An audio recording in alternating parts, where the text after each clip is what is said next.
بسم اللہ الرحمن الرحیم۔ چند دنوں کے بعد یہ جہاز مالابار کے ساحل کے ساتھ ساتھ سفر کر رہے تھے۔ راستے میں سامان، خوراک اور تازہ پانی حاصل کرنے کے لیے مغربی ساحل کے مختلف بندرگاہوں پر لنگر انداز ہونا پڑتا تھا۔ اس دوران میں انہیں کوئی حادثہ پیش نہ آیا۔ مالابار کی ایک بندرگاہ پر چند عرب تاجروں نے زبیر کا خیر مقدم کیا تو گزشتہ اور طویل سفر میں تھکے ہوئے مسافروں کو 4 دن کے لیے اپنے پاس ٹھہرا لیا۔ ان 4 دنوں میں سراندیپ کے راجا کے گراں قدر تحائف کی خبر دور دور تک مشہور ہو چکی تھی۔ حاکم شہر بندرگاہ پر زبیر اور دلیپ سنگھ سے ملا اور اس نے انہیں رخصت کرتے ہوئے کہ اس نے بحری ڈاکوؤں کے حملے کے خطرے کے پیش نظر ہوشیار رہنے کی تاکید کی۔ دلیپ سنگھ نے جواب دیا کہ آپ فکر نہ کریں،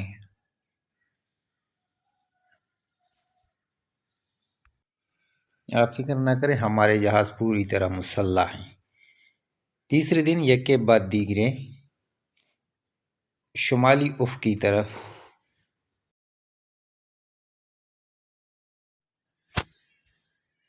پہرے داروں نے شمالی افق کی طرف اشارہ کرتے ہوئے 2 جہازوں کی آمد کا اشارہ دیا۔ جہاز ران پریشان ہو کر تخت جہاز پر کھڑے ہو گئے۔ دلیپ سنگھ کا جہاز آگے تھا۔ وہ اپنے جہاز کو روکنے کا حکم دے کر زبیر کے جہاز کے قریب آنے کا انتظار کرنے لگا۔ جب دونوں جہاز ایک دوسرے کے بہت تھوڑے فاصلے پر کھڑے ہو گئے تو دلیپ سنگھ نے کہا، یہ ممکن ہے کہ جہاز بحری ڈاکوؤں کے نہ ہوں، لیکن میں مقابلے کے لیے تیار رہنا چاہتا ہوں۔ آپ اپنا جہاز مغرب کی طرف لے جائیں، میں ان سے نمٹ لوں گا۔ زبیر نے جواب دیا، نہیں، ہم خطرے میں آپ کا ساتھ نہیں چھوڑ سکتے۔ دلیپ سنگھ نے کہا، مجھے آپ کی ہمت پر شبہ نہیں، لیکن ہماری سب سے پہلی ذمہ داری بچوں کی جان بچانا ہے۔ زبیر نے جواب دیا، اگر وہ واقعی بحری ڈاکو ہیں تو ممکن ہے مغرب کی طرف سے بھی انہوں نے ہمارا راستہ روک رکھا ہو۔ اس صورت میں بھاگنے کے بجائے لڑائی کم خطرناک ہوگا، اور ہم سے یہ بھی ناممکن ہے کہ ہم اپنے دوستوں کی جانیں خطرے میں چھوڑ کر بھاگ جائیں۔ آپ کی مرضی، تاہم عورتوں کو حکم دیں کہ وہ نیچے چلے جائیں۔ دلیپ سنگھ یہ کہہ کر اپنے ساتھیوں کو ہدایت دینے میں مصروف ہو گیا۔ زبیر نے خالد سے کہا، خالد، تم عورتوں اور بچوں کو نیچے لے جاؤ۔ دونوں جہازوں کے ملاح کیل کانٹے سے لیس ہو کر دور سے آنے والے جہازوں کو دیکھنے لگے۔ کچھ دیر بعد دلیپ سنگھ ایک جہاز کا سیاہ جھنڈا پہچان کر چلایا، یہ بحری ڈاکوؤں کے جہاز ہیں، مقابلے کے لیے تیار ہو جاؤ۔ زبیر نے اپنے ساتھیوں سے مخاطب ہو کر کہا، بھائیوں، یہ عورتیں اور بچے ہمارے پاس امانت ہیں، ہمیں انہیں سلامتی سے بصرہ پہنچانا ہے۔ اگر ہم پر ان کی حفاظت کی ذمہ داری نہ ہوتی تو ہمارا طریقِ جنگ اس طریقے سے مختلف ہوتا جو میں نے آپ کو تجویز کیا ہے۔ میں ایک خطرناک مہم کے لیے تم میں سے 2 رضاکار چاہتا ہوں۔ اس پر سب سے پہلے خالد اور اس کے بعد تمام ملاحوں نے یک کے بعد دیگرے اپنے نام پیش کیے۔ زبیر نے کہا، اس کام کے لیے 2 بہترین تیراک درکار ہیں، میں یہ کام ابراہیم اور عمر کو سونپتا ہوں۔ زبیر کی ہدایت پر دونوں جہازوں سے 2 کشتیاں سمندر میں اتار دی گئیں اور ان کے ساتھ بادبان باندھ دیے گئے۔ دلیپ سنگھ کے جہاز پر ہاتھیوں کے لیے خشک گھاس موجود تھی۔ ملاحوں نے اس کے چند گھٹے اتار کر کشتیوں پر لادے۔ ابراہیم اور عمر ہاتھوں میں جلتی ہوئی مشعلیں لے کر کشتیوں پر سوار ہو گئے۔ اس کے بعد زبیر اور اس کے ساتھی ترکش اور کمانیں سنبھال کر حملہ آوروں کے قریب آنے کا انتظار کرنے لگے۔ اگلے جہاز کا رخ دلیپ سنگھ کے جہاز سے زیادہ زبیر کی جہاز کی طرف تھا۔ عمر اور ابراہیم کی کشتیاں ایک لمبا چکر کاٹ کر حملہ آوروں کے اٹ میں پہنچ چکی تھیں۔ زبیر ایک سرے سے دوسرے سرے تک بھاگتا ہوا اپنے ساتھیوں کو ہدایات دے رہا تھا۔ حملہ آور جہاز نے قریب آتی ہی زبیر کے جہاز پر تیر برسانے شروع کر دیے اور ایک تیر سن سے زبیر کے سر کے اوپر سے گزر گیا۔ اس کے ساتھ ہی اسے ایک نسوانی آواز سنائی دی، آپ کسی محفوظ جگہ بیٹھ جائیے، ہم دشمن کے تیروں کی زرد میں آ چکے ہیں۔ زبیر نے چونک کر پیچھے دیکھا، ناہید تیر کمان لیے ہاتھ میں تیر کمان لیے کھڑی تھی۔ آنکھوں کے سوا اس کا باقی چہرہ نقاب میں چھپا ہوا تھا۔ زبیر نے کہا، تم یہاں کیا کر رہی ہو؟ نیچے جاؤ۔ ناہید نے اطمینان سے جواب دیا، آپ میری فکر نہ کریں، میں تیر چلانا جانتی ہوں۔ یہ کہہ کر وہ آگے بڑھ کر ایک سپاہی کے قریب بیٹھ گئی۔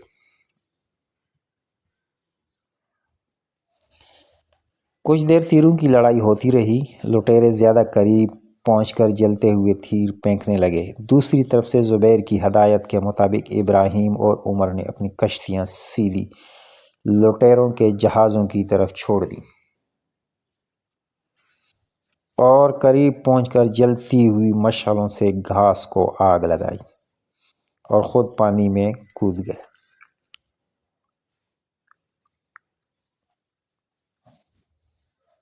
لٹیرے جو ہاتھوں میں کمندیں لیے ہوئے اپنے حریف کے جہازوں پر کودنے کے لیے تیار تھے، بدحواس ہو کر کشتیوں کی طرف متوجہ ہوئے۔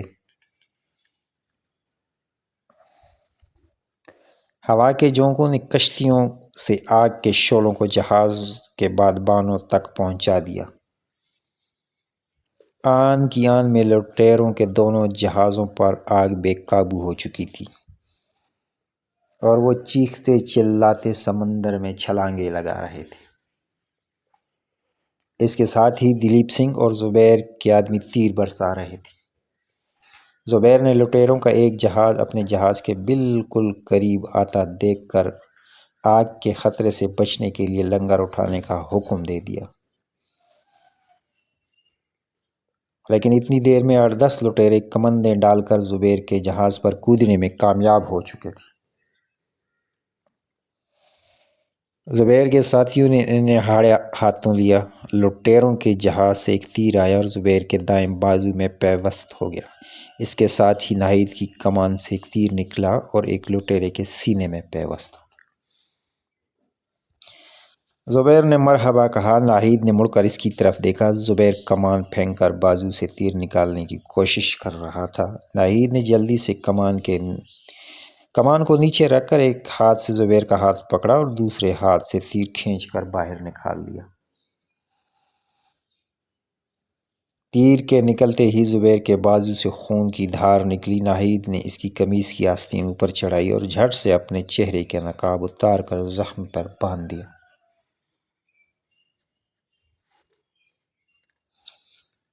زبیر کا جہاز کمندوں کی زد سے نکل چکا تھا اور جلتے ہوئے جہاز کے رہے سہے ملاح مایوس ہو کر پانی میں چھلانگیں لگا رہے تھے۔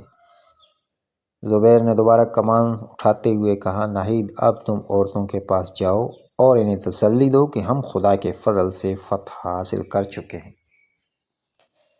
ناہید نے چلتے چلتے رک کر پوچھا، آپ کو تکلیف تو نہیں؟ نہیں، یہ بہت معمولی زخم ہے، تم میری فکر نہ کرو۔ یہ کہتے ہوئے ایک لمحہ کے لیے زبیر کی نگاہیں غیر ارادی طور پر ناہید کے چہرے پر گڑ گئیں۔ سپاہیانہ وقار اس کے خد و خال کی دلکشی میں اضافہ کر رہا تھا۔ ناہید نے اچانک محسوس کیا کہ وہ بے نقاب ہے اور وہ تیزی سے قدم اٹھاتے ہوئے نیچے اتر کر عورتوں کے پاس چلی گئی۔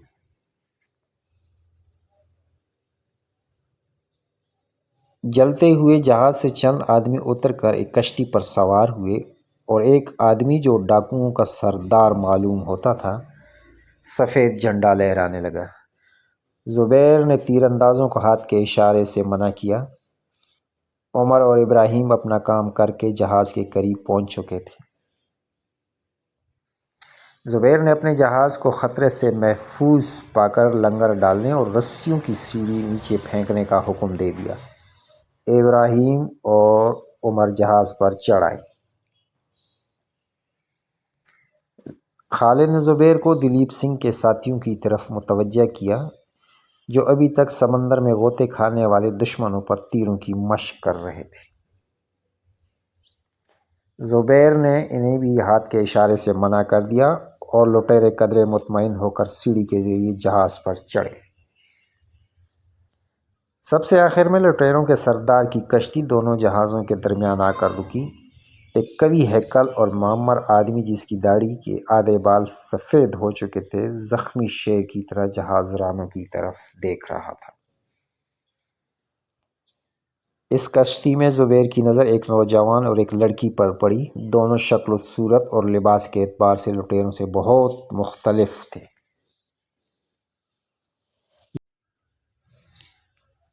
زبیر نے قوی ہیکل اور باروب آدمی کو ڈاکوؤں کا سردار سمجھ کر اس کی طرف اشارہ کیا اور ملاح کشتی کو دھکیلتے ہوئے جہاز کے قریب لے آئے۔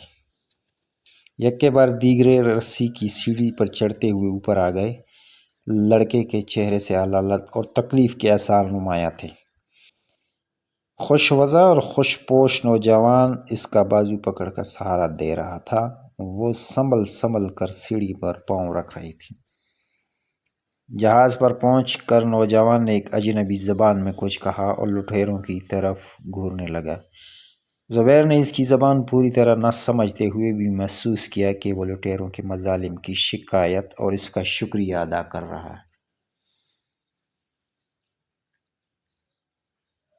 زبیر نے اپنی استطاعت کے مطابق سندھ اور سراندیپ کی ملی جلی زبان میں اسے تسلی دی۔ وہ نوجوان اور لڑکی زبیر کے دوستانہ لہجے سے متاثر ہو کر تشکر آمیز نگاہوں سے اس کی طرف دیکھنے لگے۔ لڑکی نے کچھ کہنا چاہا لیکن اس کی سہمی ہوئی آواز گلے میں اٹک کر رہ گئی۔